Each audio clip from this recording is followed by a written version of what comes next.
继续来看南投县政府卫生局因应着新冠病毒的疫情，招募一组防疫客停车队。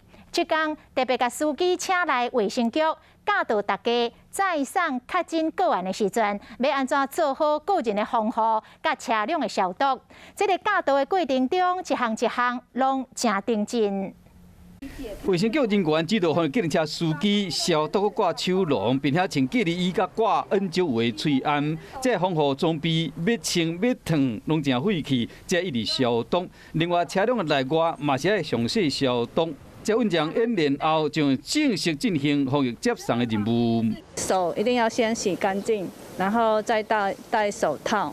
对，然后再来穿防护衣。虽然过程比较繁琐一点，但是在车子上的清洁可能会对自己比较有一个保护，这样子。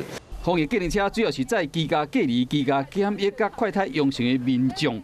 县政府特别招防疫计程车队来负责接送，教他们怎么戴口罩，包含一般的医用口罩跟 N95 口罩，还有教导他们怎么穿脱我们的隔离衣。卫生局嘛表示讲，疫情期间，防疫计程车是专车专用，由卫生局民政处统一调派，袂载一般的民众，请全民放心。若是有需要，会使卡1922免费的防疫专线，透过卫生局注文防疫计程车。